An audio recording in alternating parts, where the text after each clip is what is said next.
ಅಖಂಡಕೋಟಿ ಬ್ರಹ್ಮಾಂಡ ನಾಯಕ ರಾಜಾದಿರಾಜ ಯೋಗಿರಾಜ ಪರಬ್ರಹ್ಮ ಶ್ರೀ ಸಚ್ಚಿದಾನಂದ ಸದ್ಗುರು ಸಾಯಿನಾಥ್ ಮಹಾರಾಜ್ ಕಿ ಜೈ. ಗುರುವಿನ ಪಾದಾರವಿಂದಗಳಿಗೆ ವಂದಿಸುತ್ತಾ ನಮಸ್ತೆ ಸ್ನೇಹಿತರೆ, ಹೇಗಿದ್ದೀರಾ? ಚೆನ್ನಾಗಿದ್ದೀರಾ? ನಾನು ಕೂಡ ಚೆನ್ನಾಗಿದ್ದೀನಿ. ಬಾಬಾರವರನ್ನ ನಂಬಿ ನಡೀತಾ ಇದ್ದೀರಾ ಅಂದರೆ ಒಳ್ಳೆಯ ಉದ್ದೇಶದ ಕರ್ಮವನ್ನು ಮಾಡ್ತಾ ಇದ್ದೀರಾ, ನಿಮ್ಮ ಜೀವನದಲ್ಲಿ ಒಂದು ಒಳ್ಳೆಯ ರೀತಿಯಲ್ಲಿ ಪರಿವರ್ತನೆ ಮಾಡ್ಕೊಂಡಿದ್ದೀರಾ ಅಂದರೆ ಖಂಡಿತವಾಗಿಯೂ ಆ ಗುರು ನಿಮ್ಮ ಕೈ ಹಿಡಿದು ನಡೆಸ್ತಾ ಇದ್ದಾರೆ. ಯಾವುದೇ ಕಾರಣಕ್ಕೂ ನೀವು ಕೆಳಗೆ ಬೀಳಕ್ಕೆ ಬಾಬಾ ಬಿಡೋದಿಲ್ಲ ಸ್ನೇಹಿತರೆ. ಅಂದರೆ ಅವರು ಗುರುವಾಗಿದ್ದಾರೆ. ತನ್ನ ತಪ್ಪಿನ ಅರಿವಾಗಿ ಯಾರು ಪಶ್ಚಾತ್ತಾಪ ಪಟ್ಟು ಅವರ ಪಾದಗಳಲ್ಲಿ ಶರಣಾಗಿರ್ತಾರೋ ಅಂಥವರನ್ನು ಅಷ್ಟು ಸುಲಭಕ್ಕೆ ಬಾಬಾ ಕೈ ಬಿಡೋದಿಲ್ಲ. ಅವರ 11 ಭರವಸೆಗಳಲ್ಲಿ ಒಂದು ಭರವಸೆ ಇದೂ ಕೂಡ ಆಗಿದೆ. ನೀನು ಪಶ್ಚಾತ್ತಾಪ ಪಟ್ಟು ನನ್ನ ಶರಣದಲ್ಲಿ ಬಂದರೆ ಖಂಡಿತವಾಗಿಯೂ ನಿನ್ನ ಎಂಥದ್ದೇ ಪಾಪ ಆಗಿರಲಿ ಅದನ್ನು ಕ್ಷಮಿಸಿ ಆ ಪಾಪವನ್ನು ನಾನು ಭರಿಸ್ತೀನಿ, ನಿನಗೆ ಉತ್ತಮವಾದ ಜೀವನವನ್ನು ಕರುಣಿಸ್ತೀನಿ ಅಂತೇಳಿ ಬಾಬಾರವರೇ ಮಾತು ಕೊಟ್ಟಿದ್ದಾರೆ. ಅಂದರೆ ಖಂಡಿತವಾಗಿ ಆ ಮಾತುಗಳಲ್ಲಿ ಅವರು ಇಂದಿಗೂ ಕೂಡ ನಿಂತಿರೋದ್ರಿಂದನೇ ಸಹಸ್ರಾರು ಭಕ್ತರನ್ನು ಅವರು ಹೊಂದಿರಲಿಕ್ಕೆ ಸಾಧ್ಯವಾಗಿರೋದು ಅಲ್ವಾ ಸ್ನೇಹಿತರೆ. ಅದೇ ನಂಬಿಕೆಯಿಂದ ನೀವು ಬಾಬಾರವರ ಶರಣದಲ್ಲಿ ದೃಢವಾದ ವಿಶ್ವಾಸದೊಂದಿಗೆ ನೀವು ಬಾಬಾರವರ ಪಾದಗಳಲ್ಲಿ ಶರಣಾಗಿದ್ದಕ್ಕೆ ತಾನೇ ಅವರು ಭರವಸೆಯ ರೂಪದಲ್ಲಿ ನಿಮ್ಮ ಜೀವನದಲ್ಲಿ ಸ್ವಲ್ಪನೇ ಬೆಳಕನ್ನು ಚೆಲ್ತಾ ಇರೋದು. ನಿಮ್ಮ ವ್ಯಕ್ತಿತ್ವ ಕೂಡ ಸುಧಾರಣೆ ಆಗ್ತಾ ಇರೋದು, ಹಾಗೆ ನಿಮ್ಮಿಂದ ಕೂಡ ಒಳ್ಳೆಯದನ್ನು ಗುರುತಿಸಲಿಕ್ಕೆ ಸಾಧ್ಯವಾಗ್ತಾ ಇರೋದು ಅಲ್ವಾ ಸ್ನೇಹಿತರೆ. ಗುರುವಿನ ಮಾರ್ಗದರ್ಶನ ನಮ್ಮ ಜೀವನದಲ್ಲಿ ಒಂದು ಒಳ್ಳೆಯದನ್ನು ಪಡೀಲಿಕ್ಕೆ ಅತಿ ಮುಖ್ಯವಾದ ಪಾತ್ರವನ್ನು ವಹಿಸುತ್ತೆ ಸ್ನೇಹಿತರೆ. ಹಾಗೆ ನಿಮ್ಮ ಜೀವನದಲ್ಲಿ ಈಗ ನೀವು ಒಳ್ಳೆಯದನ್ನು ಪಡೀಲಿಕ್ಕೆ ಎಲ್ಲ ರೀತಿಯ ಸಿದ್ಧತೆಯನ್ನು ಮಾಡ್ಕೊಂಡಿದ್ದೀರಾ. ಇಂತಹ ಸಮಯದಲ್ಲಿ ಮನಸ್ಸನ್ನು ಕೂಗಿಸ್ಕೊಂಡು ನೀವು ಯಾವುದೇ ಕಾರಣಕ್ಕೂ ಹಿಂದೆ ಸರಿಬೇಡಿ. ಸೋಲಿನಲ್ಲೂ ಒಂದು ಗೆಲುವಿದೆ ಅನ್ನುವ ರೀತಿಯಲ್ಲಿ ನೀವು ಅನುಭೂತಿಯನ್ನು ಹೊಂದಿದಾಗ ಖಂಡಿತವಾಗಿಯೂ ಅದಕ್ಕೆ ಪ್ರತಿಯಾಗಿ ಆ ಭಗವಂತನು ಕೂಡ ಆ ಗುರುವು ಕೂಡ ಪ್ರಸನ್ನರಾಗ್ತಾರೆ. ಯಾಕಂದರೆ ನೀವೊಂದು ಸೋಲಿನಲ್ಲೂ ಕೂಡ ಏನೋ ಒಂದು ಒಳ್ಳೆಯ ಉದ್ದೇಶವನ್ನು ಹುಡುಕ್ತಾ ಇದ್ದೀರಾ. ಸೋಲಾಗಿದೆ ನನಗೆ, ಖಂಡಿತವಾಗಿ ಅದರಲ್ಲಿ ಏನೋ ಒಂದು ಒಳ್ಳೆಯದಿದೆ, ಅದಕ್ಕೋಸ್ಕರನೇ ಸೋಲಾಗಿದೆ ಅಂಥೇಳಿ ನೀವು ಈ ರೀತಿಯ ವಿಚಾರವನ್ನು ನಿಮ್ಮ ಮನಸ್ಸಲ್ಲಿ ಮೂಡಿಸ್ಕೊಂಡ್ರೆ ನೀವು ಬಯಸಿದ್ದನ್ನು ಕೊಡುವ ಗುರುವಾಗಿರ್ಬೋದು, ದೇವರಾಗಿರ್ಬೋದು ನಿಮ್ಮ ಬಗ್ಗೆ ಪ್ರೌಡ್ ಫೀಲ್ ಮಾಡ್ತಾರೆ. ಸೋಲಲ್ಲೂ ಕೂಡ ಒಂದು ಗೆಲುವನ್ನು ಹುಡುಕ್ಬೋದು ಅನ್ನುವ ರೀತಿಯಲ್ಲಿ ಇವರು ಯೋಚನೆ ಮಾಡ್ತಾ ಇದ್ದಾರೆ. ಅಂದರೆ ಖಂಡಿತವಾಗಿ ಇವರಲ್ಲಿ ಒಂದು ವಿಶೇಷವಾದ ಶಕ್ತಿ ಇದೆ. ಹಾಗಾಗಿ ವಿಶೇಷವಾದದ್ದನ್ನೇ ಇವರಿಗೆ ಕೊಡಬೇಕು ಅಂತೇಳಿ ಅವರು ಕೂಡ ಎಲ್ಲ ರೀತಿಯಲ್ಲಿ ತಯಾರಿ ಮಾಡ್ತಾರೆ. ಅದಕ್ಕೆ ತಕ್ಕ ಹಾಗೆ ಕೆಲವು ಸಣ್ಣ ಪುಟ್ಟ ಪರೀಕ್ಷೆಗಳು ಕೂಡ ಎದುರಾಗ್ತವೆ. ಪರೀಕ್ಷೆಗಳನ್ನು ಕೂಡ ದೃಢವಾದ ವಿಶ್ವಾಸದಿಂದ ಎದುರಿಸಿದಾಗ ಏನು ಪಡ್ಕೊಳ್ಬೇಕು ಅಂತ ಇದ್ರಲ್ಲ ಆ ಜೀವನವನ್ನು ಪಡ್ಕೊಳ್ತೀರಾ ಸ್ನೇಹಿತರೆ. ಅದಕ್ಕೆ ಯೋಗ್ಯರನ್ನಾಗಿಸ್ತಾರೆ. ಮೊದಲು ನಮಗೊಂದು ಉತ್ತಮವಾದ ಜೀವನ ಬೇಕು, ಒಂದು ಸ್ಥಾನಮಾನ ಬೇಕು ಅಂತೇಳಿ ನಾವು ಎಷ್ಟರ ಮಟ್ಟಿಗೆ ಹಂಬಲಿಸ್ತೀವೋ ಅದಕ್ಕೆ ನಾವು ಅರ್ಹರ ಅನ್ನೋದನ್ನು ತೀರ್ಮಾನ ಮಾಡ್ತಾರೆ ಭಗವಂತ. ಅದಕ್ಕೆ ತಕ್ಕ ಹಾಗೆ ಆ ಗುರು ನಮಗೆ ಆ ಸ್ಥಾನಮಾನ ಗೌರವವನ್ನು ಕೊಡಿಸ್ತಾರೆ ಅಲ್ವಾ ಸ್ನೇಹಿತರೆ. ಅದಕ್ಕೆ ನಾವು ಎಲ್ಲ ಸಿದ್ಧತೆಯನ್ನು ಮಾಡಿಕೊಂಡು ಅವರ ಶರಣದಲ್ಲಿ ನಾವು ಅವರ ಉಪದೇಶಗಳಂತೆ ಸಾಕ್ತಾ ಇದ್ದೀವಿ ಅಂದರೆ ನಮಗೆ ನಂಬಿಕೆ ಇರಬೇಕು. ಖಂಡಿತವಾಗಿ ಆ ಗುರು ನನ್ನ ಕೈ ಬಿಡೋದಿಲ್ಲ, ಒಳ್ಳೆ ರೀತಿಯಲ್ಲಿ ನನಗೆ ಜೀವನ ಇದ್ದೇ ಇದೆ ಅನ್ನುವ ರೀತಿಯಲ್ಲಿ ದೃಢವಾದ ವಿಶ್ವಾಸದಿಂದ ನೀವು ಮುಂದೆ ಹೆಜ್ಜೆ ಇಡ್ತಾ ಹೋದರೆ ಆ ಹೆಜ್ಜೆಗಳು ನಿಮ್ಮ ವಿಶ್ವಾಸವಾಗಿ, ಆ ಹೆಜ್ಜೆಗಳೇ ನಿಮ್ಮ ದಿನನಿತ್ಯದ ಬದಲಾವಣೆಯ ಗೆಲುವಾಗಿ ವಿಶ್ವಾಸವಾಗಿ ಬದಲಾಗ್ತಾ ಹೋಗ್ತವೆ ಸ್ನೇಹಿತರೆ. ಇದು ಜನರಲ್ ರೀಡಿಂಗ್ ಆಗಿರುತ್ತೆ, ಯಾವುದೇ ಕಾರಣಕ್ಕೂ ಇದು ವೈಯಕ್ತಿಕ ರೀಡಿಂಗ್ ಆಗಿರೋದಿಲ್ಲ. ಹಾಗೆ ಯಾರೆಲ್ಲ ಯಾವ ಸಮಯದಲ್ಲಿ ಈ ರೀಡಿಂಗ್ನ ನೋಡ್ತೀರೋ ಆ ಸಮಯದಿಂದ ಇದು ರೆಸನೇಟ್ ಆಗ್ತಾ ಹೋಗುತ್ತೆ ಸ್ನೇಹಿತರೆ. ಇದು ಟೈಮ್ಲೆಸ್ ರೀಡಿಂಗ್ ಆಗಿರುತ್ತೆ. ಈ ಸಮಯದ ಎನರ್ಜಿ ಪ್ರಕಾರ ನಮ್ಮದೇ ಜೀವನದಲ್ಲಿ ಯಾಕಿಷ್ಟು ಸಮಸ್ಯೆ, ದುಃಖ, ನೋವುಗಳಿವೆ ಅಂತೇಳಿ ನಿಮಗೆ ಅನ್ನಿಸ್ತಾ ಇದೆ. ಈಗಿನ ಪರಿಸ್ಥಿತಿಯಲ್ಲಿ ನೀವು ಯೋಚನೆ ಮಾಡ್ತಾ ಇದ್ರಿ ಇಂತಹ ಸಮಸ್ಯೆಗಳಿಗೆ, ಇಂಥ ಕಷ್ಟಗಳಿಗೆ, ದುಃಖಗಳಿಗೆ ಯಾವಾಗಪ್ಪ ಮುಕ್ತಿ ಸಿಗುತ್ತೆ ದೇವರೇ, ಗುರುವೇ ಅನ್ನುವ ರೀತಿಯಲ್ಲಿ ನಿಮ್ಮ ಪ್ರಾರ್ಥನೆ ಇದೆ. ಖಂಡಿತವಾಗಿಯೂ ಬಾಬಾರವರಿಗೆ ಈ ನಿಮ್ಮ ಪ್ರಾರ್ಥನೆ ತಲುಪ್ತಾ ಇದೆ. ಹಾಗಾಗಿ ಕೆಲವು ಬದಲಾವಣೆಗಳು ನಿಮ್ಮ ಜೀವನದಲ್ಲಿ ಜರುಗ್ತಾ ಇದ್ದಾವೆ. ಹಾಗೆ ಅವರ ಶರಣದಲ್ಲಿ ನೀವಿದ್ದೀರಾ ಅಂದರೆ ಸುರಕ್ಷತೆಯ ಅನುಭೂತಿ ನಿಮಗೆ ಮೂಡ್ತಾ ಇದೆ. ಆದರೂ ಕೂಡ ಕೆಲವೊಮ್ಮೆ ಅವಿಶ್ವಾಸ, ಅಂದರೆ ಸಮಸ್ಯೆಗಳ ಸುಳಿಗೆ ಸಿಕ್ಕಾಗ ಯಾಕಪ್ಪ ಈ ರೀತಿ ಆಗ್ತಾ ಇದೆ ಅನ್ನುವ ರೀತಿಯಲ್ಲಿ ಸಣ್ಣದಾಗಿ ಅವಿಶ್ವಾಸವನ್ನು ಮೂಡಿಸ್ಕೊಳ್ತಾ ಇದ್ದೀರಾ. ಆದರೆ ಇಲ್ಲಿ ಗುರು ಖಂಡಿತವಾಗಿ ಹೇಳ್ತಾ ಇದ್ದಾರೆ, ನನ್ನ ಶರಣದಲ್ಲಿ ನೀನು ಇರಬೇಕಾದ್ರೆ ನೀನು ಯಾವುದೇ ಕಾರಣಕ್ಕೂ ಕೊಂಚವೂ ನಿನ್ನಲ್ಲಿ ಸಂದೇಹವನ್ನು ಮೂಡಿಸ್ಕೊಳ್ಬಾರ್ದು, ಪಾಸಿಟಿವ್ ಆಗಿ ಥಿಂಕ್ ಮಾಡಿ ನೀನು ಮುಂದೆ ಹೋಗಬೇಕು ಅನ್ನುವ ಮೆಸೇಜ್ ಇಲ್ಲಿ ಬಾಬಾರವರ ಕಡೆಯಿಂದ ನಿಮಗೆ ಮೊದಲನೆಯದಾಗಿ ಸಿಗ್ತಾ ಇದೆ ಸ್ನೇಹಿತರೆ.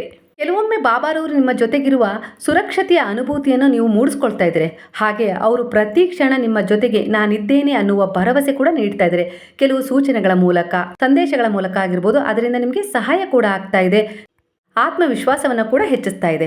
ಹಾಗೆ ಕೆಲವೊಂದು ಸಮಯದಲ್ಲಿ ನಿಮ್ಮ ಜೀವನದಲ್ಲಿ ಎಲ್ಲ ರೀತಿಯಲ್ಲೂ ಗಲಿಬಿಲಿಗೊಂಡಿದೆ. ಅದೇ ರೀತಿ ಕೆಲಸ ಕಾರ್ಯಗಳು ಆಗ್ತಾ ಇಲ್ಲ, ಏನೇ ಮಾಡೋಕ್ಕೋದ್ರೂ ಅಡ್ಡಿ ಆತಂಕಗಳು ಉಂಟಾಗ್ತಾ ಇದ್ದಾವೆ. ಮನೆಯಲ್ಲೂ ಕೂಡ ಪರಿಸ್ಥಿತಿಗಳು ಸರಿಯಿಲ್ಲ, ಎತ್ತು ಏರಿಗೆ ಕೋಣ ನೀರಿಗೆ ಅನ್ನೋ ಹಾಗೆ ಮಕ್ಕಳು, ಗಂಡ, ಹೆಂಡತಿ ಎಲ್ಲರೂ ಕೂಡ ಒಂದೊಂದು ರೀತಿಯ ದಿಕ್ಕಿನಲ್ಲಿ ಸಾಕ್ತಾ ಇದ್ದೀವಿ. ಯಾಕೆ ಹೀಗೆ ಆಗ್ತಾ ಇದೆ ಅನ್ನುವ ರೀತಿಯಲ್ಲಿ ನಿಮ್ಮ ಪ್ರಾರ್ಥನೆ ಮನಸ್ಥಿತಿ ಈ ಸಮಯದಲ್ಲಿ ಇದೆ ಸ್ನೇಹಿತರೆ. ಕೆಲವು ಸಮಯದಲ್ಲಿ ಇಂತಹ ಪರಿಸ್ಥಿತಿಗಳು ಉದ್ಭವ ಆಗಲಿಕ್ಕೆ ಕೆಲವು ನಿಮ್ಮ ನಿರ್ಧಾರಗಳು ಕಾರಣವಾಗಿರ್ತವೆ, ಕೆಲವು ನಿಮ್ಮ ವರ್ತನೆಗಳು ಕೂಡ ಕಾರಣವಾಗಿರ್ತವೆ, ಕೆಲವು ಸಹವಾಸ ದೋಷಗಳು ಕೂಡ ಕಾರಣವಾಗಿರ್ತವೆ ಅನ್ನುವ ಮೆಸೇಜ್ ಇಲ್ಲಿ ರೆಸನೇಟ್ ಆಗ್ತಾ ಇದೆ ಸ್ನೇಹಿತರೆ. ಅದು ನಿಮ್ಮ ಮಕ್ಕಳ ವಿಚಾರದಲ್ಲಾಗಿರ್ಬೋದು, ಗಂಡನ ವಿಚಾರದಲ್ಲಾಗಿರ್ಬೋದು, ಹೆಂಡತಿಯ ವಿಚಾರದಲ್ಲಾಗಿರ್ಬೋದು, ಇದೇ ರೀತಿ ಮೆಸೇಜ್ ಇಲ್ಲಿ ಬರ್ತಾ ಇದೆ. ಅಂದರೆ ನೀವು ಕೆಲವು ವಿಚಾರಗಳಲ್ಲಿ ತಪ್ಪಾದ ನಿರ್ಧಾರಗಳನ್ನು ತಗೊಂಡಿದ್ದಾಗಿರ್ಬೋದು, ಇಲ್ಲ ತಪ್ಪಾದ ಆಯ್ಕೆಯನ್ನು ಮಾಡ್ಕೊಂಡಿದ್ದಾಗಿರ್ಬೋದು, ತಪ್ಪಾದ ದಾರಿಯನ್ನು ತುಳಿದಿದ್ದಾಗಿರ್ಬೋದು.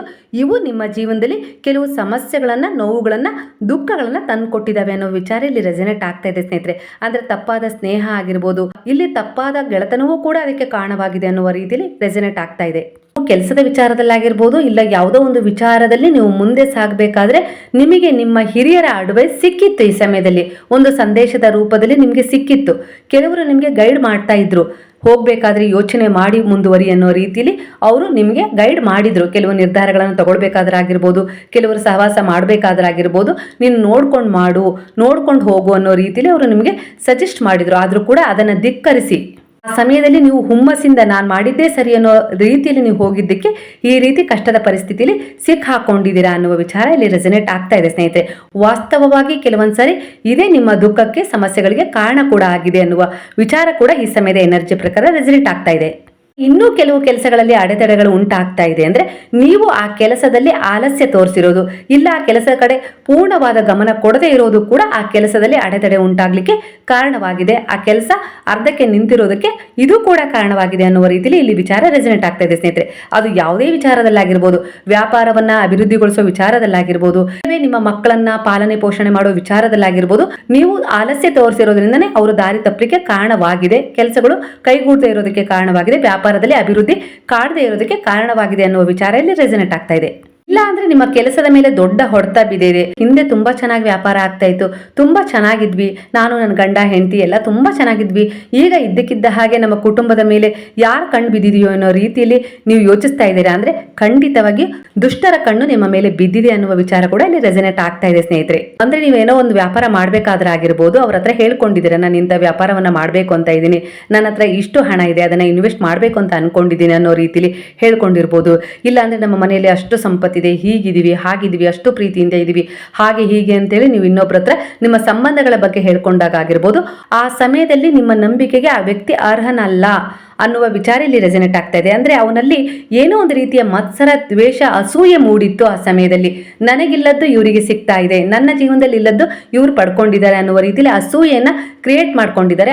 ಅದರಿಂದ ಅವರ ನಕಾರಾತ್ಮಕ ಪ್ರಭಾವ ನಿಮ್ಮ ಮೇಲೆ ಬೀರಿದೆ, ಅವರ ಕೆಟ್ಟ ದೃಷ್ಟಿ ನಿಮ್ಮ ಮೇಲೆ ಬೀರಿದೆ. ಇಲ್ಲ ನಿಮ್ಮ ಹಿತ ಶತ್ರುಗಳೇ ಆಗಿರ್ಬೋದು, ನಿಮ್ಮ ಸಂಬಂಧದಲ್ಲಿ ಆಗಿರ್ಬೋದು, ನಿಮ್ಮ ಏಳಿಗೆಯನ್ನು ಕಂಡು ನಿಮ್ಮ ಮೇಲೆ ದುಷ್ಟ ಪರಿಣಾಮವನ್ನ ಬೀರಿದ್ದಾರೆ ಅನ್ನುವ ರೀತಿಯಲ್ಲಿ, ಅಂದ್ರೆ ತಾಂತ್ರಿಕ ವಿದ್ಯೆಯನ್ನ ನಿಮ್ಮ ಮೇಲೆ ಪ್ರಯೋಗ ಮಾಡಿದ್ದಾರೆ ಅನ್ನುವ ವಿಚಾರ ಕೂಡ ಇಲ್ಲಿ ರೆಸನೇಟ್ ಆಗ್ತಾ ಇದೆ ಸ್ನೇಹಿತರೆ. ಅಂದ್ರೆ ಆಸ್ತಿ ವಿಚಾರದಲ್ಲಾಗಿರ್ಬೋದು, ಇಲ್ಲ ನಿಮ್ಮ ಸುಖವಾದ ಕುಟುಂಬವನ್ನ ನೋಡಿ ಅವರು ಸಹಿಸ್ಕೊಳ್ಳೋಕಾಗದೆ ರೀತಿ ಮಾಡಿದ್ದಾರೆ ಅನ್ನುವ ರೀತಿಯಲ್ಲಿ ಇಲ್ಲಿ ವಿಚಾರ ರೆಸನೇಟ್ ಆಗ್ತಾ ಇದೆ ಸ್ನೇಹಿತರೆ. ಹಾಗಾಗಿ ನಿಮ್ಮ ಕೆಲಸದಲ್ಲಿ ಅಡೆತಡೆಗಳು ಉಂಟಾಗ್ತಾ ಇದಾವೆ, ಆಗ್ತಾ ಇರುವ ಕೆಲಸಗಳು ನಿಂತಿದ್ದಾವೆ. ಈಗ ನಿಮ್ಮಲ್ಲಿ ಒಂದರದ ಮನಸ್ಥಿತಿ ಕೂಡ ಮೂಡಿದೆ, ಮನೆಯಲ್ಲಿ ಪರಿಸ್ಥಿತಿ ಸರಿ ಇಲ್ಲ, ಹಾಗೆ ಕೆಲವು ಸಂಬಂಧಗಳಲ್ಲೂ ಕೂಡ ಅನ್ಯೋನ್ಯತೆ ಕಾಣ್ತಾ ಇಲ್ಲ, ಕಳೆದು ಹೋಗಿದೆ ಅನ್ನುವ ಮನಸ್ಥಿತಿಯನ್ನ, ಈ ಪರಿಸ್ಥಿತಿಯನ್ನು ಕೂಡ ಈ ಸಮಯದಲ್ಲಿ ನೀವು ಹೊಂದಿದ್ದೀರಾ ಅನ್ನುವ ವಿಚಾರ ಕೂಡ ಇಲ್ಲಿ ರೆಸನೇಟ್ ಆಗ್ತಾ ಇದೆ ಸ್ನೇಹಿತರೆ.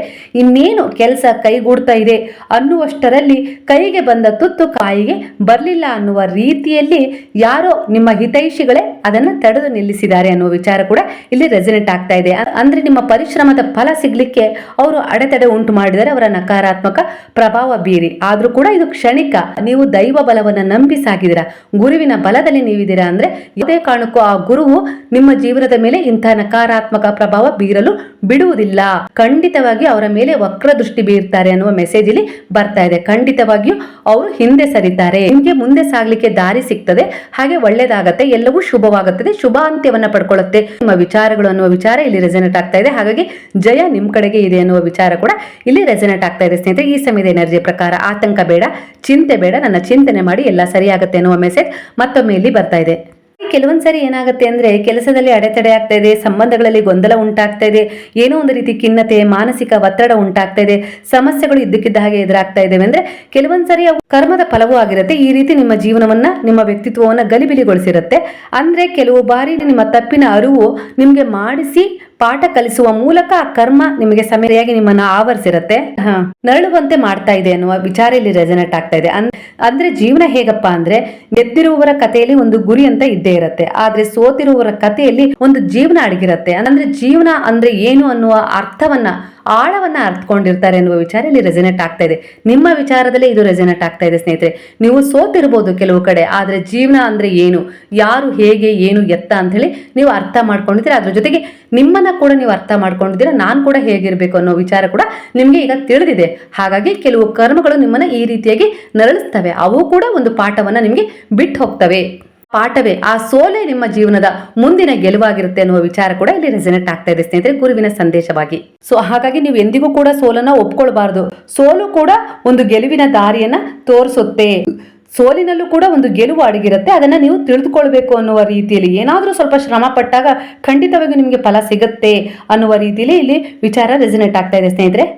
ಕೊಂಚ ಪಾಠ ಕಲಿಸುವ ಮೂಲಕ ಕರ್ಮ ಅನ್ನೋದು ನಿಮ್ಮನ್ನ ಅರಿತುಕೊಳ್ಳಲಿಕ್ಕೆ ಒಂದು ಮೆಸೇಜ್ ಅನ್ನ ಕೊಡ್ತಾ ಇರುತ್ತೆ ಆಗಾಗ ಸಮಯದ ಮೂಲಕ ಅನ್ನುವ ರೀತಿಯಲ್ಲಿ ಇಲ್ಲಿ ಕೆಲವು ಪರಿಸ್ಥಿತಿಗಳನ್ನ ಸ್ಥಿತಿಗತಿಗಳನ್ನ ಉಂಟು ಮಾಡಿದೆ ಹೊರತು ನಿಮ್ಮ ಮೇಲೆ ಯಾವುದೇ ರೀತಿ ದ್ವೇಷ ಕರ್ಮಕ್ಕೆ ಇಲ್ಲ.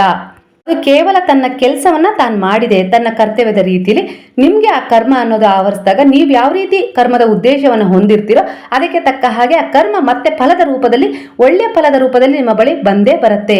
ಕೆಟ್ಟ ಕರ್ಮಕ್ಕೆ ಅನುಸಾರವಾಗಿ ಕೆಟ್ಟ ಫಲವನ್ನ ಹೊತ್ತು ಬರುತ್ತೆ, ಹಾಗೆ ಒಳ್ಳೆಯ ಕರ್ಮಕ್ಕೆ ಅನುಸಾರವಾಗಿ ಒಳ್ಳೆ ಫಲವನ್ನ ಹೊತ್ತು ಅದು ಸಮಯಕ್ಕೆ ಸರಿಯಾಗಿ ನಿಮ್ಮ ಬಳಿ ಬಂದೇ ಬರುತ್ತೆ. ಯಾಕಂದ್ರೆ ಅದರ ಕರ್ತವ್ಯವೇ ಅದಾಗಿದೆ ಅನ್ನುವ ರೀತಿಯಲ್ಲಿ ಇಲ್ಲಿ ವಿಚಾರ ರಿಸಲ್ಟ್ ಆಗ್ತಾ ಇದೆ.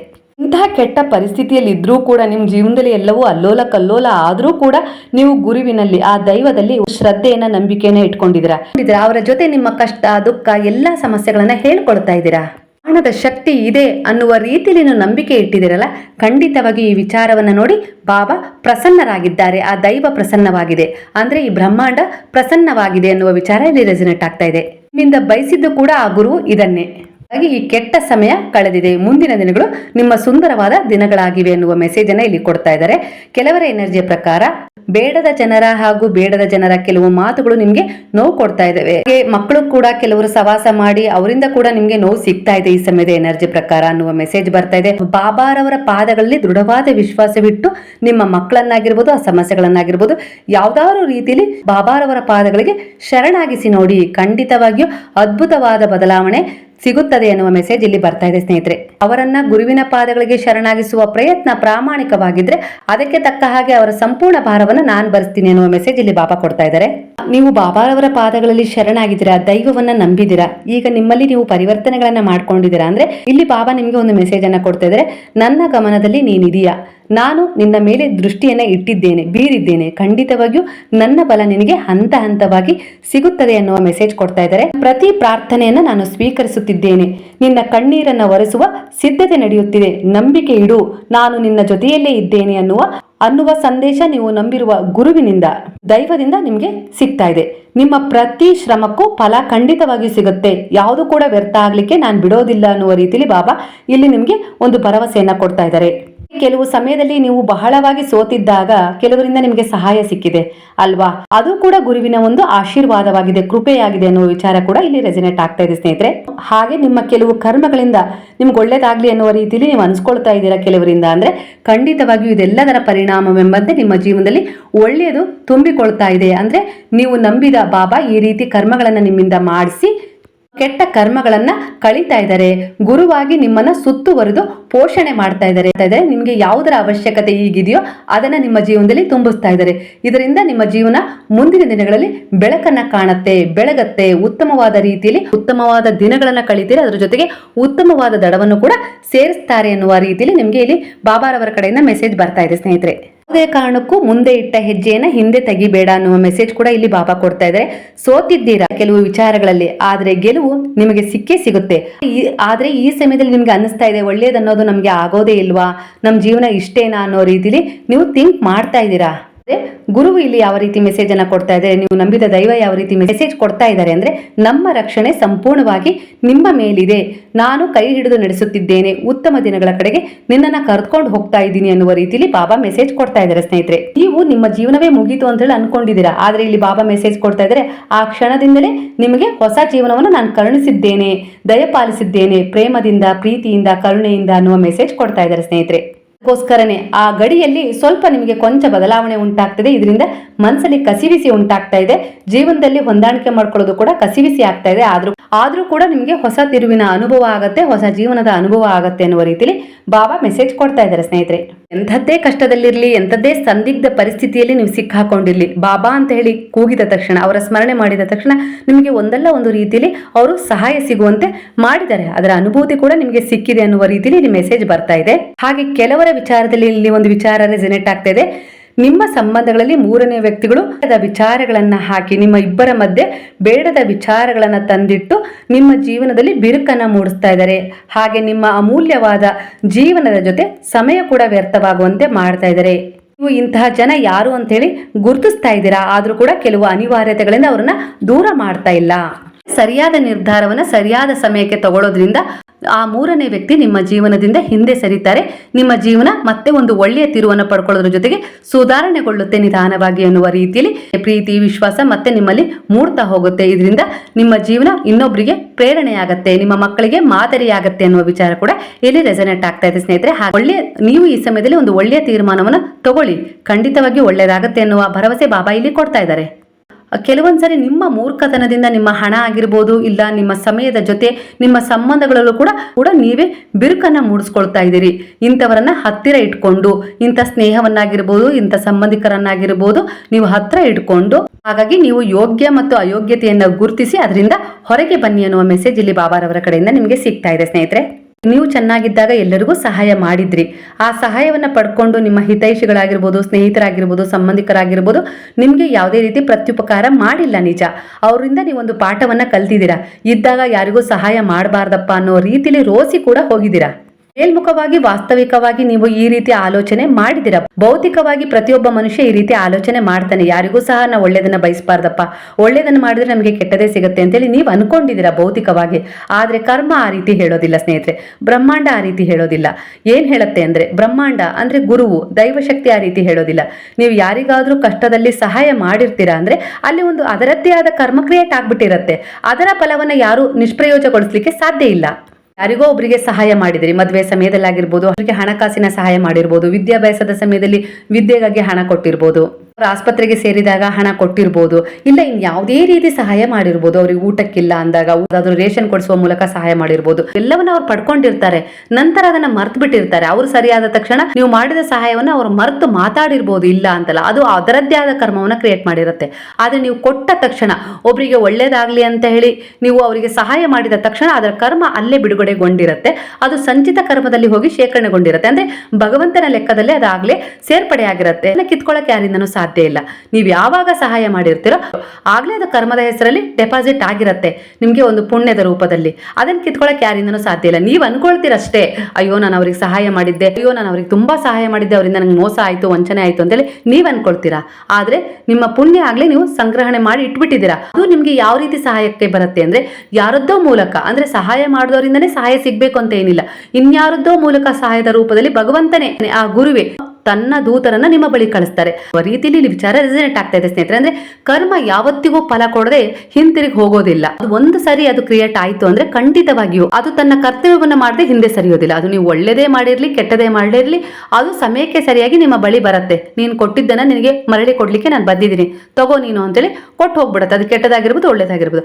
ಅದೇ ರೀತಿ ದೇವದೂತರು ಅಂದ್ರೆ ಗುರುವಿನ ದೂತರಾಗಿರ್ಬೋದು, ಬ್ರಹ್ಮಾಂಡದ ದೂತರಾಗಿರ್ಬೋದು, ದೈವಿಕ ಶಕ್ತಿಗಳಾಗಿರ್ಬೋದು, ಅವು ನಿಮ್ಮ ಬಳಿ ನಿಮ್ಮ ಸಹಾಯವನ್ನ ಹೊತ್ತು ಕರ್ಮದ ರೂಪದಲ್ಲಿ ಬರ್ತವೆ. ಬಂದು ನಿಮಗೆ ನೀವೇನ್ ಸಹಾಯ ಮಾಡಿರ್ತೀರಲ್ಲ ಅದನ್ನ ನಿಮಗೆ ಮರಳಿ ಕೊಟ್ಟೇ ಕೊಡ್ತವೆ ಸ್ನೇಹಿತರೆ. ಹಾಗಾಗಿ ನಾವು ಯಾರಿಂದನೋ ಮೋಸ ಹೋದ್ವಿ, ಯಾರೋ ನಮ್ಗೆ ಈ ರೀತಿ ಮಾಡಿದ್ರು ಆ ರೀತಿ ಮಾಡಿದ್ರು ಅಂತ ಹೇಳಿ ನಮ್ಮ ಒಳ್ಳೆಯ ಕರ್ಮದ ಉದ್ದೇಶವನ್ನು ನಾವು ಎಂದಿಗೂ ಮರಿಬಾರ್ದು. ಅದು ಪುಣ್ಯದ ರೂಪದಲ್ಲಿ ಅದು ಶೇಖರಣೆ ಆಗ್ತಾನೆ ಇರುತ್ತೆ. ಅಂದ್ರೆ ನಾವು ಹೇಗೆ ನಮ್ಮ ಮುಂದಿನ ಜೀವನಕ್ಕೆ ಒಂದ್ ಸ್ವಲ್ಪ ಹಣ ಉಳಿತಾಯ ಮಾಡೋಣ ಅಂತೇಳಿ ಬ್ಯಾಂಕಲ್ಲಿ ಡೆಪಾಸಿಟ್ ಮಾಡ್ತಿರಲ್ಲ, ಹಾಗೆ ನಿಮ್ಮ ಒಳ್ಳೆಯ ಉದ್ದೇಶದ ಕರ್ಮಗಳ ಫಲ ಇದೆಯಲ್ಲ ಅದು ಕೂಡ ಭಗವಂತನ ಹತ್ರ ಹೋಗಿ ಡೆಪಾಸಿಟ್ ಆಗ್ತಾ ಇರುತ್ತೆ. ನಿಮ್ಗೆ ಯಾವಾಗ ಅದರ ಅವಶ್ಯಕತೆ ಇರುತ್ತೋ ಅದು ಅವಾಗವಾಗ ಬಿಡುಗಡೆಯಾಗಿ ಸಮಯಕ್ಕೆ ಸರಿಯಾಗಿ ಕರ್ಮದ ಹೆಸರಲ್ಲಿ ತನ್ನ ಕರ್ತವ್ಯವನ್ನು ನಿಭಾಯಿಸಲು ನಿಮ್ಮ ಬಳಿ ಬಂದೇ ಬರುತ್ತೆ ಅನ್ನುವ ಮೆಸೇಜ್ ಇಲ್ಲಿ ಬಾಬಾರವರ ಕಡೆಯಿಂದ ನಿಮಗೆ ಸಿಗ್ತಾ ಇದೆ ಸ್ನೇಹಿತರೆ. ಹಾಗಾಗಿ ಜೀವನದಲ್ಲಿ ಯಾವುದೇ ರೀತಿ ವಿಶ್ವಾಸವನ್ನ ಕಳ್ಕೋಬಾರ್ದು. ಹಾಗೆ ನಾವು ಒಳ್ಳೆ ಉದ್ದೇಶವನ್ನ ಹೊಂದಿ ಸಾಕ್ತಾ ಇದೀವಿ ಅಂದಾಗ ಅಲ್ಲಿ ನಮಗೆ ಮೋಸ ಆಯ್ತು ಅಂದಾಗ ಆ ವ್ಯಕ್ತಿಯ ಕರ್ಮ ಅದು ಅವನು ಕ್ರಿಯೇಟ್ ಮಾಡ್ಕೊಂಡಿರ್ತಾನೆ, ಅದಕ್ಕೆ ನಾವು ಜವಾಬ್ದಾರರಾಗಿರೋದಿಲ್ಲ. ನಮ್ಮ ಫಲ ಏನಿರುತ್ತೆ ಅದು ನಮ್ಗೆ ಸಿಕ್ಕೇ ಸಿಗುತ್ತೆ ಅನ್ನುವ ರೀತಿಯಲ್ಲಿ ನಾವು ಸಹಾಯವನ್ನ, ಒಳ್ಳೆಯ ಮನಸ್ಥಿತಿಯನ್ನ, ಒಳ್ಳೆಯದನ್ನ ಮಾಡೋದನ್ನಾಗಿರ್ಬೋದು, ಬಯಸೋದನ್ನಾಗಿರ್ಬೋದು ಎಂದಿಗೂ ಬಿಡಬಾರ್ದು. ನಮ್ಮ ಕರ್ತವ್ಯಗಳಿಂದ ನಾವು ಎಂದಿಗೂ ಹಿಂದೆ ಸರಿಬಾರ್ದು ಅನ್ನುವ ವಿಚಾರ ಗುರುವಿನ ಉಪದೇಶದ ಮೂಲಕ ನಿಮಗೆ ಇಲ್ಲಿ ಸಂದೇಶವಾಗಿ ಸಿಗ್ತಾ ಇದೆ ಸ್ನೇಹಿತರೆ. ಅಂದ್ರೆ ಗುರುವು ನಿಮ್ಮನ್ನ ಸದೃಢರಾಗಿಸ್ತಾ ಇದ್ದಾರೆ. ನಿಮ್ಮಲ್ಲಿರುವ ಒಳ್ಳೆಯ ಉದ್ದೇಶಗಳಿಂದ, ಕರ್ಮದ ಉದ್ದೇಶಗಳಿಂದ ನೀವು ಎಂದಿಗೂ ಹಿಂದೆ ಸರಿಬಾರದು. ಯಾರೋ ಮೋಸ ಮಾಡಿದ್ರು ಅನ್ನೋ ಒಂದೇ ಒಂದು ಉದ್ದೇಶಕ್ಕೆ ನೀವು ಹಿಂದೆ ಸರಿಬಾರದು ಅಂತ ಕರ್ಮಗಳು ನಿಮ್ಮಿಂದ ನಿರಂತರವಾಗಿ ಸಾಕ್ತಾನೆ ಇರಲಿ. ಕರ್ಮ ನೀನ್ ಮಾಡು, ಫಲದ ನಿರೀಕ್ಷೆ ನೀನ್ ಮಾಡಬೇಡ, ಫಲ ಕೊಡುವನು ನಾನು ಅನ್ನುವ ರೀತಿಯಲ್ಲಿ ಇಲ್ಲಿ ಬಾಬಾ ನಿಮಗೆ ಮೆಸೇಜ್ ಕೊಡ್ತಾ ಇದ್ದಾರೆ ಸ್ನೇಹಿತರೆ. ಖಂಡಿತವಾಗಿಯೂ ನೀವು ಪಟ್ಟ ಶ್ರಮ ಆಗಿರ್ಬೋದು, ಪೂಜೆ ಆಗಿರ್ಬೋದು, ಶ್ರಮ ಆಗಿರ್ಬೋದು, ನಾಮಸ್ಮರಣೆ ಆಗಿರ್ಬೋದು, ಯಾರಿಗಾದ್ರೂ ಸೇವೆ ಮಾಡಿದಿರಾ, ದಾನ ಮಾಡಿದಿರಾ, ಧರ್ಮ ಮಾಡಿದಿರಾ ಅಂದ್ರೆ ಖಂಡಿತವಾಗಿಯೂ ನಿಮ್ಮ ರಕ್ಷಾ ಕವಚದಂತೆ ನಿಮ್ಮನ್ನ ಸುತ್ತುವರೆದಿರ್ತವೆ. ಯಾವುದೇ ರೀತಿ ನಕಾರಾತ್ಮಕತೆ ಆಗಿರ್ಬೋದು, ಯಾವುದೇ ರೀತಿ ಕೆಟ್ಟದಾಗಿರ್ಬೋದು, ನಿಮ್ಮನ್ನ ವಂಚಿಸ್ಲಿಕ್ಕೆ ಅವು ಬಿಡೋದಿಲ್ಲ.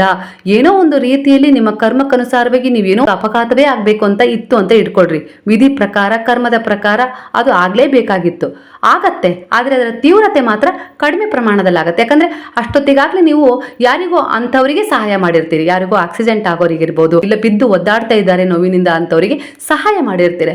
ಅವರು ಏನ್ ಬ್ಲೆಸ್ಸಿಂಗ್ ಮಾಡಿರ್ತಾರಲ್ಲ ಆ ಸಮಯದಲ್ಲಿ ನೀವು ಯಾರಿಗೋ ಸಾಯೋಂತರಿಗೆ ನೀರು ಕುಡಿಸಿರ್ತೀರಾ ಅಂದ್ರೆ ಅವರು ನಿನಗೆ ಒಳ್ಳೇದಾಗ್ಲಪ್ಪ, ಕುಟುಂಬಕ್ಕೆ ಒಳ್ಳೇದಾಗ್ಲಪ್ಪ, ಯಾವುದೇ ರೀತಿ ನಿನಗೆ ಕಷ್ಟಗಳು ಬರ್ದೇ ಇರ್ಲಪ್ಪ, ಇಂಥ ಸ್ಥಿತಿ ಬಂದಾಗ ಭಗವಂತ ನಿನ್ನನ್ನು ಕಾಪಾಡ್ಲಪ್ಪ ಅನ್ನೋ ರೀತಿಯಲ್ಲಿ ಅವ್ರು ಹರಿಸಿರ್ತಾರೆ. ಅಂದ್ರೆ ಖಂಡಿತವಾಗಿಯೂ ನಿಮ್ಗೆ ಏನೋ ದೊಡ್ಡ ಅನಾಹುತ ಆಗಿ ದೊಡ್ಡ ಕಾಯಿಲೆ ಬಂದು ನೀವು ಸಾಯುವಂತ ಸ್ಥಿತಿಯಲ್ಲಿ ಆ ಬ್ಲೆಸ್ಸಿಂಗ್ ಇರುತ್ತಲ್ಲ, ಆ ಹಾರೈಕೆ ಇರುತ್ತಲ್ಲ, ಅದು ಪುಣ್ಯದ ರೂಪದಲ್ಲಿ ಬಂದು ನಿಮ್ಮ ಬಳಿ ನಿಲ್ಲತ್ತೆ, ರಕ್ಷಣೆಯಾಗಿ ನಿಲ್ಲತ್ತೆ. ಯಾವುದೇ ಕಾರಣಕ್ಕೂ ವಿಧಿ ಬರಹವನ್ನ ಕೂಡ ಇಂಥ ಕರ್ಮದ ಫಲ ತಡೆಯುತ್ತೆ ಅನ್ನೋದು ಹಿಂದಿನ ಪುರಾಣಗಳಲ್ಲಿ ನಾವು ಕೇಳಿದೀವಿ ಸ್ನೇಹಿತರೆ.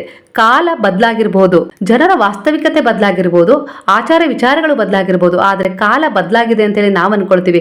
ಕಾಲ ಬದಲಾಗಿಲ್ಲ, ಜನರು ವ್ಯವಹರಿಸುವ ರೀತಿ ನೀತಿ ಬದಲಾಗಿದೆ ಅಷ್ಟೇ. ಕಾಲ ಅದೇ ಆಗಿದೆ. ಅದೇ ಕಾಲಕ್ಕೆ ಏನ್ ನಡಿಬೇಕೋ ಅದೇ ನಡೀತಾ ಇದೆ. ಪ್ರಕೃತಿ ಅನುಸಾರವಾಗಿ ತನ್ನ ಕರ್ತವ್ಯವನ್ನ ಪ್ರಕೃತಿ ಎಂದಿಗೂ ಮರ್ತಿಲ್ಲ. ಅದ್ರ ಕೆಲಸ ಅದು ನಿರಂತರವಾಗಿ ಕಾಲಕ್ಕೆ ಸಮಯಕ್ಕೆ ಸರಿಯಾಗಿ ಹೇಗೆ ಮಾಡ್ತಾ ಇದೆಯೋ ಹಾಗೆ.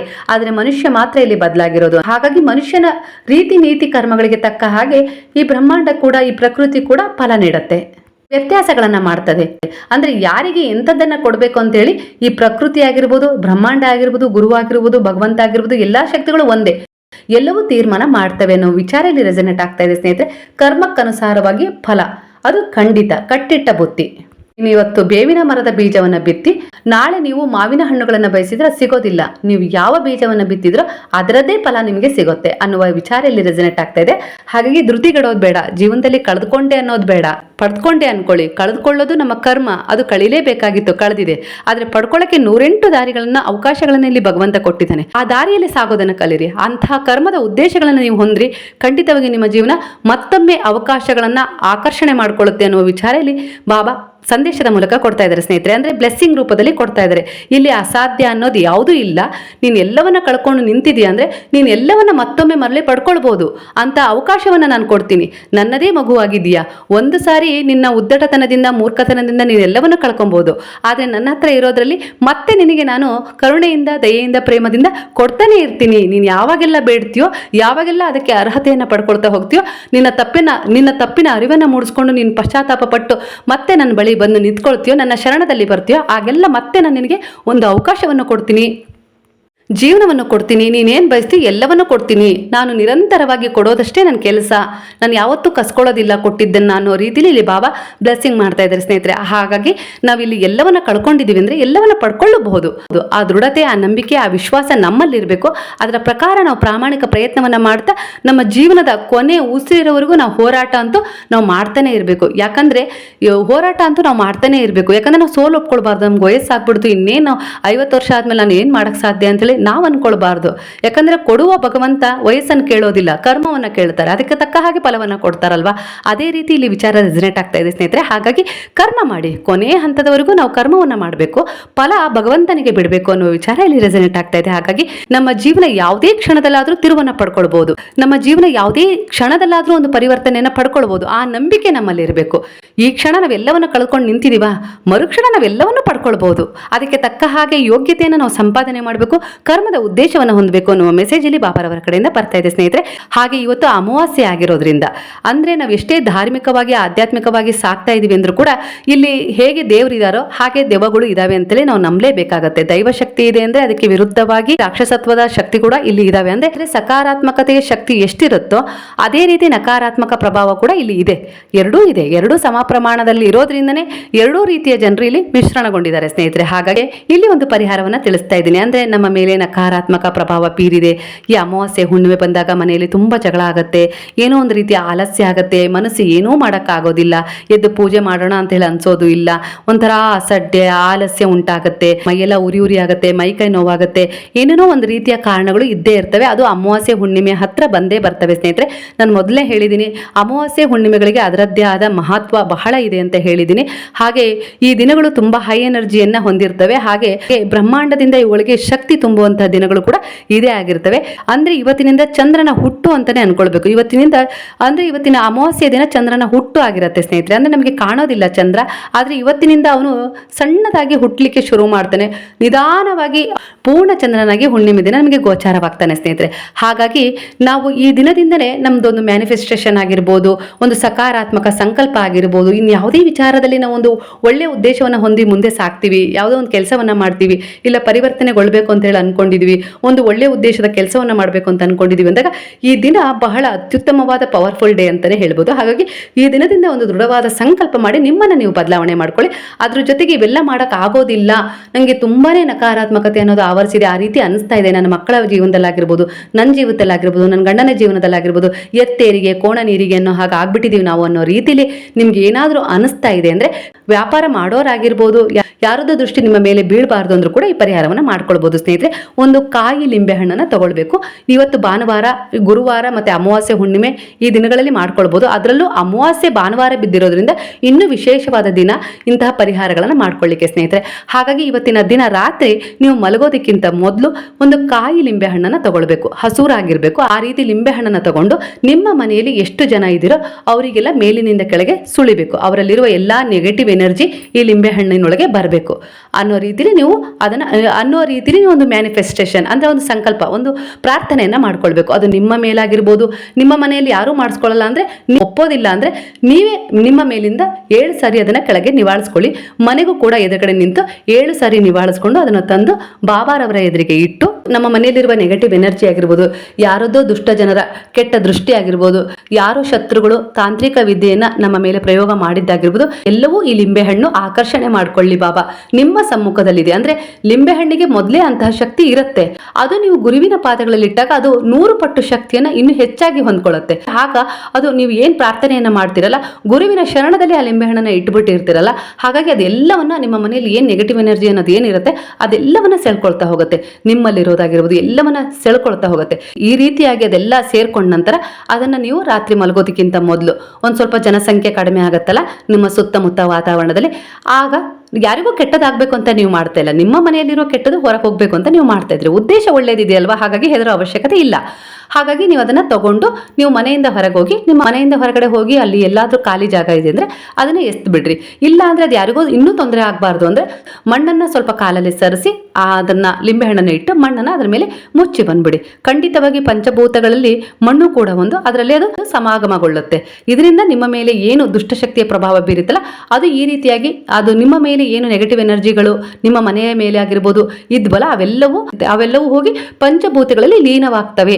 ನೀವು ಹರಿಯೋ ನೀರಲ್ಲಾದ್ರೂ ಬಿಡ್ಬೋದು, ಹರಿಯೋ ನೀರಲ್ಲಿ ಬಿಡ್ಬೇಕು ಅಂದ್ರೆ ರಾತ್ರಿ ಅಷ್ಟೊತ್ತಿಗೆ ಹೋಗಕ್ಕಾಗೋದಿಲ್ಲ, ಮತ್ತೆ ಅದನ್ನು ಮನೆಯಿಂದ ಹೊರಗಿಡ್ಬೇಕಾಗತ್ತೆ. ಅದು ಸಮಸ್ಯೆ ಉಂಟು ಮಾಡುತ್ತೆ. ಯಾರಾದ್ರೂ ಆ ಸಮಯದಲ್ಲಿ ಅದನ್ನ ಯಾರಾದ್ರೂ ಮುಟ್ಟಿದ್ರು, ಇಲ್ಲ ಬೆಳಗ್ಗೆ ಎದ್ದವರು ಯಾರಾದ್ರೂ ಮುಟ್ಟಿದ್ರು ಅಂದ್ರೆ ಅವ್ರ ಮೇಲೆ ಅದು ಪರಿಪೂರ್ಣವಾಗಿ ಸೇರ್ಕೊಳ್ಳುತ್ತೆ. ಹಾಗಾಗಿ ಬೇಡ, ಹೇಗೆ ರಾತ್ರಿನೇ ಮಾಡ್ಬನ್ನಿ. ಇಲ್ಲ ನೀವು ಮನೆಯಿಂದ ಸ್ವಲ್ಪ ಮುಂದೆ ಹೋಗಿ ಯಾರು 3 ಹಾದಿ ಕೂಡೋ ಜಾಗ ಇತ್ತು ಅಂದ್ರೆ ಅಲ್ಲಿ ಕೂಡ ಅದನ್ನ ಎಷ್ಟು ಹಿಂತಿರುಗಿ ನೋಡದೆ ಬರಬೇಕು. ಮನೆಯಿಂದ ಹೊರಗೆ ಆ ಲಿಂಬೆಹಣ್ಣನ್ನ ತಗೊಂಡು ಹೋಗೋಕ್ಕಿಂತ ಮೊದಲು ನಿಮ್ಮ ಮನೆಯ ಎದುರುಗಡೆ ಕಟ್ಟೆ ಮೇಲೆ ನೀವು ಒಂದು ಚೊಂಬು ನೀರನ್ನು ತುಂಬಿಟ್ಟೆ ಹೋಗ್ಬೇಕು. ಯಾಕಂದ್ರೆ ಹಿಂದೆ ತಿರುಗಿ ನೋಡದೆ ಬಂದಾಗ ಮನೆ ಒಳಗೆ ನೀವು ಹೋಗ್ಬೇಕಾದ್ರೆ ಕಾಲನ್ನ ಕೈಯನ್ನ ತೊಳೆದು ನೀವು ಮನೆ ಒಳಗೆ ಪ್ರವೇಶ ಮಾಡಿ ಬಾಗ್ಲು ಹಾಕೊಂಡು ನಂತರ ಕೈಕಾಲ್ ಮುಖ ತೊಳೆದು ದೇವರ ಎದುರಿಗೆ ಬಾಬಾರವರ ವಿಭೂತಿ ಆಗಿರ್ಬೋದು, ಇಲ್ಲ ಇನ್ಯಾವುದೇ ರೀತಿ ದೇವರ ಪ್ರಸಾದ ಆಗಿರ್ಬೋದು ಅದನ್ನ ಹಣೆಗೆ ಧಾರಣೆ ಮಾಡಿಕೊಂಡು ಬಾಬಾರವರ ಸ್ಮರಣೆಯನ್ನ ಮಾಡಿಕೊಂಡು ಖಂಡಿತವಾಗಿ ಮಲ್ಕೊಳ್ಳಿ. ಗುರುವಿನ ರಕ್ಷಣೆ ನಿಮ್ಮ ಮೇಲೆ ಇರುತ್ತೆ. ನಾಳೆ ಸೂರ್ಯೋದಯ ನನ್ನ ಪಾಲಿಗೆ ಹೊಸದಾಗಿರುತ್ತೆ, ನನ್ನ ಎಲ್ಲ ಯೋಜನೆಗಳು ಫಲ ಕೊಡ್ತವೆ, ಎಲ್ಲ ಅಡ್ಡಿ ಆತಂಕಗಳು ದೂರವಾಗ್ತವೆ ಅನ್ನುವ ರೀತಿಲಿ ನೀವು ಈ ಕೆಲಸವನ್ನ ಮಾಡಬೇಕು ಸ್ನೇಹಿತರೆ. ಹಾಗೆ ನಾಳೆ ಅಮಾವಾಸ್ಯೆ ಇರೋದ್ರಿಂದ ನಿಮ್ಮ ಪಿತೃಗಳಿಗೆ ನೀವೇನಾದ್ರೂ ನೋವು ಕೊಟ್ಟಿದ್ರೆ ಖಂಡಿತವಾಗಿ ಅದಕ್ಕೆ ಪರಿಹಾರ ಮಾಡ್ಕೊಳ್ಳಿಕ್ಕೆ ಇದು ಒಂದು ಒಳ್ಳೆಯ ದಿನ ಆಗಿದೆ. ಹಾಗಾಗಿ ನೀವು ಪಿತೃತರ್ಪಣ ಮಾಡ್ತೀರಿ ಅಂದ್ರೆ ಮಾಡಿಸ್ಬೋದು, ಪೂಜೆನು ಮಾಡ್ಸಕ್ಕಾಗಲ್ಲ ಅಂದವರು ನೀವು ಕಾಗೆಗಾದ್ರೂ ಒಂದು ತುತ್ತು ಅನ್ನವನ್ನ ಇಡಬಹುದು. ಕಾಗೆಗಳು ಬರೋದಿಲ್ಲ ಅಂದ್ರೆ ನೀವು ಯಾವ್ದಾದ್ರು ಇರುವೆಗೂ ಕೂಡ ಸಕ್ಕರೆ ಈ ರೀತಿ ಹಿಟ್ಟು ಬೆಲ್ಲವನ್ನ ಕೂಡ ಅರ್ಪಣೆ ಮಾಡಬಹುದು. ಇಲ್ಲ ಅಂದ್ರೆ ಇದು ಆಗಲ್ಲ ಅಂದ್ರೆ ನೀವು ಯಾರಿಗಾದ್ರೂ ನಿಮ್ಮ ಕೈಲಾದ್ರೆ ಒಬ್ರಿಗೆ ಅನ್ನದಾನದ ಸೇವೆ ಮಾಡಬಹುದು, ಅಂದ್ರೆ ಯಾರಿಗಾದ್ರೂ ಒಬ್ರಿಗೆ ಊಟವನ್ನ ಕೊಡಿಸಬಹುದು. ಇದು ಆಗಲ್ಲ ಅಂದರೆ ನೀವು ನಿಮ್ಮ ಕೈಲಾದರೆ ನಾಳೆ ಒಂದು 1/4 kg ಕಪ್ಪು ಎಳ್ಳನ್ನು ಯಾವುದಾದ್ರೂ ದೇವಸ್ಥಾನಕ್ಕೆ ದಾನವಾಗಿ ಕೊಡಿ ಸ್ನೇಹಿತರೆ. ನೀವು ಬೆಳಗ್ಗೆ ಬೇಗನೆ ಎದ್ದು ಒಂದು ಸ್ನಾನ ಮಾಡಿ ಪೂಜೆ ಮಾಡಿ ದೇವರಿಗೆ ದೀಪ ಬೆಳಗಿ ನಿಮ್ಮ ಪಿತೃಗಳಿಗೆ ನಿಮ್ಮ ಕುಟುಂಬಕ್ಕೆ ಎಲ್ಲರಿಗೂ ಒಳ್ಳೇದಾಗಲಿ ಅಂತ ಹೇಳಿ ಒಂದು ಪ್ರಾರ್ಥನೆಯನ್ನು ಮಾಡ್ತಿರಲ್ಲ, ಅದು ಖಂಡಿತವಾಗಿಯೂ ಅದರದ್ದೇ ಆದ ವಿಶೇಷವಾದ ಫಲವನ್ನು ಕೊಡುತ್ತೆ. ಯಾಕಂದರೆ ಈ ಅಮಾವಾಸ್ಯೆ ಅನ್ನೋದು ಹೈ ಎನರ್ಜಿ ಹೊಂದಿರುವ ದಿನವಾಗಿದೆ. ಹಾಗಾಗಿ ಈ ದಿನ ನೀವು ಈ ರೀತಿ ಪರಿಹಾರವನ್ನು ಮಾಡ್ಕೊಳ್ಳಿ ಸ್ನೇಹಿತರೆ. ನೀವು ಅಮಾವಾಸ್ಯೆ ಹುಣ್ಣಿಮೆ ದಿನನೂ ಮಾಡ್ಕೊಳ್ಬೋದು, ಇಲ್ಲ ಅಂದರೆ ಪ್ರತಿ ಭಾನುವಾರ ಪ್ರತಿ ಗುರುವಾರ ಕೂಡ ಮಾಡ್ಕೊಳ್ತಾ ಹೋಗಬೇಕು. ಒಂದು ತಿಂಗಳಲ್ಲಿ ಒಂದು 2-3 ಸರಿ ಅಂತೂ ನೀವು ಮಾಡ್ಕೊಳ್ಳೇಬೇಕು ಸ್ನೇಹಿತರೆ. ಯಾಕಂದರೆ ನೆಗೆಟಿವ್ ಎನರ್ಜಿ ಅನ್ನೋದು ಒಂದೇ ಸರಿ ಹೋಗೋದಿಲ್ಲ. ಯಾಕಂದರೆ ಯಾವುದೇ ಆಗಲಿ ಒಂದು ಸ್ಥಾನವನ್ನು ಗಿಟ್ಟಿಸ್ಕೊಂಡಿದೆ ಅಂದರೆ ಅದು ತನ್ನ ಸ್ಥಾನವನ್ನು ಬಿಟ್ಟು ಹೋಗ್ಲಿಕ್ಕೆ ಇಷ್ಟಪಡೋದಿಲ್ಲ. ನೀವೇ ಆಗಲಿ ಈಗ ಒಂದು ಮನೆ ಕಟ್ಕೊಂಡಿದ್ದೀರಾ ಅಂದರೆ ಅಲ್ಲಿಂದ ಹೊರಗೆ ಹೋಗೋಕ್ಕೆ ಇಷ್ಟಪಡ್ತೀರಾ? ಇಲ್ಲ ತಾನೇ? ಯಾರು ಏನೇ ಮಾಡಿದ್ರು ಹೋರಾಟ ಮಾಡ್ತೀರಿ. ನೀವು ಮೊದಲು ಹೋರಾಟ ಮಾಡ್ತೀರಿ, ಕೋರ್ಟು ಅದು ಇದು ಕಚೇರಿ ಅಂತೇಳಿ ಹೋರಾಟ ಮಾಡ್ತೀರಿ. ಯಾಕಂದರೆ ನಾನು ಕಷ್ಟಪಟ್ಟು ಕಟ್ಕೊಂಡಿದ್ದೀನಿ ಮನೆಯನ್ನು, ನಾನ್ಯಾಕೆ ಬಿಟ್ಟು ಹೋಗಲಿ ಅನ್ನೋ ರೀತಿಲಿ ನೀವು ಹೋರಾಟ ಮಾಡ್ತೀರಿ. ಅದು ಅಷ್ಟೇ, ಆ ನೆಗೆಟಿವ್ ಎನರ್ಜಿ ಅನ್ನೋದು ಅಷ್ಟೇ ನಿಮ್ಮನ್ನು ಅದು ಒಂದು ವಾಸಸ್ಥಾನವಾಗಿ ಆವರಿಸ್ಕೊಂಡಿರುತ್ತೆ. ನಿಮ್ಮ ಮನೆಯನ್ನು ಕೂಡ ಒಂದು ವಾಸಸ್ಥಾನವಾಗಿ ಇಟ್ಕೊಂಡಿರುತ್ತೆ. ಇಂಥ ಸಮಯದಲ್ಲಿ ಅದು ನಿಮ್ಮನ್ನು ಬಿಟ್ಟು ಹೋಗ್ಲಿಕ್ಕೆ ಇಷ್ಟಪಡೋದಿಲ್ಲ. ಆಗ ನೀವು ದಿನನಿತ್ಯ ಕ್ರಮೇಣ ಈ ರೀತಿಗಳನ್ನು ಮಾಡ್ತಾ ಹೋದ ಹಾಗೆ ಅದು ನಿಧಾನವಾಗಿ ನಿಮ್ಮ ಮನೆಯನ್ನು ಬಿಟ್ಟು ಹೋಗಲೇಬೇಕಾಗತ್ತೆ. ಅಂತಹ ಅನಿವಾರ್ಯತೆ ಅದಕ್ಕೆ ಬರುತ್ತೆ. ಯಾಕಂದರೆ ನಿಮ್ಮಲ್ಲೂ ಸಕಾರಾತ್ಮಕ ವಿಚಾರಗಳು ಮೂಡ್ತಾ ಹೋಗ್ತವೆ, ನಿಮ್ಮ ಮನೆಯಲ್ಲೂ ಕೂಡ ಸಕಾರಾತ್ಮಕತೆ ಅನ್ನೋದು ತುಂಬಿಕೊಳ್ತಾ ಹೋಗುತ್ತೆ. ಹಾಗೆ ನೀವು ಕೂಡ ಕೆಲವು ಬದಲಾವಣೆಯನ್ನು ಮಾಡ್ಕೊಳ್ತೀರಾ. ಇವೆಲ್ಲ ಬದಲಾವಣೆಯನ್ನು ಕಂಡು ಅದು ಅನ್ಕೊಳ್ಳುತ್ತೆ, ಇಲ್ಲಿ ನನಗೆ ಸ್ಥಾನ ಇಲ್ಲ, ನಾನು ಬೇರೆ ಜಾಗ ನೋಡ್ಕೊಳ್ಳೋದೇ ಒಳ್ಳೇದು ಅನ್ನೋ ರೀತಿಲಿ ಅದು ಬೇರೆ ಜಾಗವನ್ನು ಅರಸಿ ಹೋಗುತ್ತೆ ಸ್ನೇಹಿತರೆ. ನೀವು ಅನ್ಕೊಳ್ಬಹುದು ಇದೆಲ್ಲ ಸತ್ಯನಾ ಅಂತೇಳಿ. ಖಂಡಿತವಾಗಿಯೂ ಸತ್ಯ. ಅವರವರ ಅನುಭವಕ್ಕೆ ಬಂದಾಗ ಮಾತ್ರ ಗೊತ್ತಾಗತ್ತೆ. ಎಲ್ಲೇ ಸುತ್ತಿದ್ರು ಕಾಯಿಲೆ ಏನು ಅಂತಾನೆ ಗೊತ್ತಾಗ್ಲಿಲ್ಲ ಅಂದಾಗ ನಾವು ಹೋಗೋದೇ ದೈವದ ಮೊರೆ ಅಲ್ವಾ, ಇಂಥ ನಕಾರಾತ್ಮಕತೆಯನ್ನು ಹೊರಗಾಕ್ಲಿಕ್ಕೆ. ಅಂದಮೇಲೆ ಖಂಡಿತವಾಗಿಯೂ ದೈವವೂ ಇದೆ, ಹಾಗೆ ನಕಾರಾತ್ಮಕ ಶಕ್ತಿಯೂ ಇದೆ. ಆದರೆ ಗೆಲುವಾಗೋದು ದೈವ ಶಕ್ತಿಯ ಕಡೆಗೆ ಸ್ನೇಹಿತರೆ. ಹಾಗಾಗಿ ಎಷ್ಟೇ ನಮ್ಮನ್ನ ನಕಾರಾತ್ಮಕತೆ ಅನ್ನೋದು ಆಳಿದ್ರು ಕೂಡ ಕೊನೆಗೆ ಗೆಲುವು ದೈವ ಶಕ್ತಿಗೆ ಆಗೋದು. ಅದನ್ನು ಯಾವತ್ತಿಗೂ ಮರಿಬೇಡ್ರಿ ಸ್ನೇಹಿತರೆ. ಹಾಗಾಗಿ ಆತ್ಮವಿಶ್ವಾಸದಿಂದ ಎದುರಿಸಬೇಕು. ಯಾವಾಗಲೂ ಅಷ್ಟೇ, ಜೀವನದಲ್ಲಿ ಏನಾದರೂ ನಕಾರಾತ್ಮಕತೆ ಅನ್ನೋದು ಆವರಿಸಿದೆ ಅಂದರೆ ಆ ಸಮಯದಲ್ಲಿ ನಾವು ಆದಷ್ಟು ಬೇಗನೆ ಹೇಳೋ ಅಭ್ಯಾಸ ಮಾಡ್ಕೊಳ್ಬೇಕು. ಮೊದಲನೇದಾಗಿ ಧ್ಯಾನಕ್ಕೆ, ಗುರುವಿನ ಸ್ಮರಣೆಗೆ, ಗುರುವಿನ ಶರಣದಲ್ಲಿ ನಾವು ಶರಣಾಗೋದ್ರ ಜೊತೆಗೆ ಕುಲದೇವರ ಆರಾಧನೆಯನ್ನು ಕೂಡ ನಾವು ಮಾಡಬೇಕಾಗತ್ತೆ. ಎಷ್ಟಾಗುತ್ತೋ ಅಷ್ಟು ನಮ್ಮ ಜೀವನವನ್ನ ಒಂದು ಒಳ್ಳೆಯದ್ರ ಕಡೆ ನಾವು ತಗೊಂಡು ಹೋಗ್ಲೇಬೇಕಾಗತ್ತೆ. ಅದನ್ನ ಏನಾದ್ರೂ ಮಾಡಿ ನಾವು ಇಂತಹ ಶ್ರಮವನ್ನ ಪಡ್ಲೇಬೇಕು. ಶ್ರಮಕ್ಕೆ ತಕ್ಕ ಹಾಗೆ ಪ್ರತಿಫಲವನ್ನ ಆ ಭಗವಂತ, ಆ ಗುರು ನಮಗೆ ಹಂತವಾಗಿ ಕೊಡ್ತಾ ಹೋಗ್ತಾರೆ ಸ್ನೇಹಿತರೆ. ಅಮಾವಾಸ್ಯೆಯ ನಂತರದ ದಿನಗಳಲ್ಲಿ ನಿಮ್ಮ ಮನೆಯಲ್ಲಿ ಶುಭ ಕಾರ್ಯಗಳು ನಡೀತವೆ. ಹಾಗೆ ನಿಮ್ಮ ಜೀವನದಲ್ಲಿ ಶುಭ ಸಂದರ್ಭಗಳೇ ಕೂಡಿ ಬಂದಿಲ್ಲ, ಶುಭ ವಿಚಾರಗಳೇ ನಡೆದಿಲ್ಲ ಅಂತೇಳಿ ನೀವೇನು ಅನ್ಕೊಂಡಿದ್ದೀರಲ್ಲ, ಅವೆಲ್ಲವೂ ಮುಂದಿನ ದಿನಗಳಲ್ಲಿ ನಿಮ್ಮ ಜೀವನದಲ್ಲಿ ನಡೀತವೆ. ಈ ಅಮಾವಾಸ್ಯೆ ಏನಿದೆಯಲ್ಲ, ಇದರಲ್ಲಿ ನಿಮಗೆ ಸಿಗುವ ಪರಿವರ್ತನೆ ಇದೆಯಲ್ಲ, ಅದು ಖಂಡಿತವಾಗಿ ನಿಮ್ಮ ಮುಂದಿನ ದಿನಗಳಲ್ಲಿ ನಿಮಗೆ ಒಂದು ಯಶಸ್ಸನ್ನು ತಂದುಕೊಡುತ್ತೆ, ಗೆಲುವನ್ನು ತಂದುಕೊಡುತ್ತೆ. ನಿಮ್ಮ ಮನೆಗೆ ಸುಖ, ಶಾಂತಿ, ನೆಮ್ಮದಿಯನ್ನು ಖಂಡಿತವಾಗಿಯೂ ತಂದುಕೊಡುತ್ತೆ ಸ್ನೇಹಿತರೆ. ನೀವು ನಿಮ್ಮನ್ನು ಹಾಗೂ ನಿಮ್ಮ ಕುಟುಂಬವನ್ನು ಗುರುವಿನ ಪಾದಗಳಲ್ಲಿ ಶರಣಾಗಿ ಒಳ್ಳೆಯ ಕರ್ಮದ ಉದ್ದೇಶವನ್ನು ಹೊಂದಬೇಕು. ಅದಕ್ಕೆ ತಕ್ಕ ಹಾಗೆ ಶುಭ ಸೂಚನೆಗಳಾಗಿರ್ಬೋದು, ಶುಭ ಯೋಗಗಳಾಗಿರ್ಬೋದು ಗುರುವಿನ ಬಲದಿಂದ ಕೂಡಿ ಬರ್ತವೆ. ಗುರುವಿನ ಕೃಪೆ ಸಮೃದ್ಧವಾಗಿ ನಿಮ್ಮ ಜೀವನವನ್ನು ಬೆಳಗುತ್ತೆ. ಇಂತಹ ನಕಾರಾತ್ಮಕ ಪ್ರಭಾವವನ್ನು ನಿಮ್ಮಿಂದ ದೂರ ಕೂಡ ಮಾಡಲಿಕ್ಕೆ ಪರಿಹಾರವೂ ಕೂಡ ಈ ರೀತಿಯಾಗಿ ಹಂತವಾಗಿ ನಿಮ್ಮ ಜೀವನದಲ್ಲಿ ಸಿಗ್ತಾ ಹೋಗ್ತವೆ. ಯಾಕಂದರೆ ಗುರುವಿನ ಶರಣದಲ್ಲಿ ನಾವಿದ್ದೀವಿ ಅಂದರೆ ಅವರಲ್ಲಿ ನಮ್ಮ ಪ್ರಾರ್ಥನೆ ಇದೇ ರೀತಿಯಾದ್ದಾಗಿರುತ್ತೆ. ಅದಕ್ಕೆ ತಕ್ಕ ಹಾಗೆ ಗುರು ನಿಮಗೆ ಏನು ಸಮಸ್ಯೆ ಆಗಿದೆ ಅಂತ ಹೇಳಿ ಅದನ್ನು ತಿಳ್ಕೊಂಡು ಅದಕ್ಕೆ ತಕ್ಕ ಹಾಗೆ ಪರಿಹಾರಗಳನ್ನು ನಿಮ್ಮ ಬಳಿ ಬಂದು ಸೇರಿಸ್ತಾರೆ. ಅದಕ್ಕೆ ತಕ್ಕ ಹಾಗೆ ಪರಿಹಾರಗಳನ್ನು ನೀವು ಮಾಡ್ತಾ ಹೋದರೆ ನಿಮ್ಮ ಜೀವನ ಒಂದು ಒಳ್ಳೆಯ ರೀತಿಯಲ್ಲಿ ಕತ್ತಲೆಯಿಂದ ಬೆಳಕಿನತ್ತ ಸಾಕ್ತಾ ಹೋಗುತ್ತೆ. ಗುರುವು ನಮ್ಮ ಜೀವನದಲ್ಲಿ ಬಂದಿದ್ದಾರೆ ಅಂದರೆ ಅದರ ಅರ್ಥನೇ ಕತ್ತಲೆ ನಾಶವಾಗ್ತಾ ಇದೆ, ಬೆಳಕು ಮೂಡ್ತಾ ಇದೆ ಅನ್ನೋದನ್ನ ಅರ್ಥ ಮಾಡ್ಕೊಳ್ಳಿ ಸ್ನೇಹಿತರೆ. ಮಾಹಿತಿ ಇಷ್ಟವಾಗಿದೆ ಅಂತ ಅನ್ಕೊಳ್ತೀನಿ. ಖಂಡಿತವಾಗಿ ಒಳ್ಳೆಯದಾಗತ್ತೆ. ಹಾಗೆ ದೃಢ ಮನಸ್ಸಿನೊಂದಿಗೆ ಸೋಲನ್ನು ಒಪ್ಕೊಳ್ಬೇಡಿ. ಸೋಲಾಗಿದೆ ಅಂದರೆ ಆ ಸೋಲಲ್ಲೇ ಒಂದು ಗೆಲುವಿದೆ. ಅದನ್ನು ಅರ್ಥ ಮಾಡ್ಕೊಳ್ಳಿ, ಅದನ್ನು ಹುಡುಕಿ ಅದರಲ್ಲಿ ಮುಂದೆ ಹೋಗಿ. ಖಂಡಿತವಾಗಿಯೂ ಗೆಲುವು, ಒಳ್ಳೆಯ ದಿನ, ಸುಂದರವಾದ ಜೀವನ ನಿಮಗಾಗಿ ಕಾಯ್ತಾ ಇದೆ ಸ್ನೇಹಿತರೆ. ಖಂಡಿತವಾಗಿ ಅದು ನಿಮ್ದು ಆಗಲಿ ಅಂತೇಳಿ ನಾನು ಕೂಡ ಬಯಸ್ತೀನಿ. ಹಾಗೆ ಗುರುವಿನಲ್ಲಿ ಕೂಡ ಪ್ರಾರ್ಥನೆಯನ್ನು ಮಾಡ್ಕೊಳ್ತೀನಿ. ಮಾಹಿತಿ ಇಷ್ಟವಾಗಿದೆ ಅಂದರೆ ಸಾಯಿರಾಮ್ ಅಂತೇಳಿ ಕಮೆಂಟ್ ಮಾಡಿ. ಹಾಗಾದ್ರೆ ಎಲ್ಲರೂ ಸೇರಿ ಹೇಳೋಣವಾ?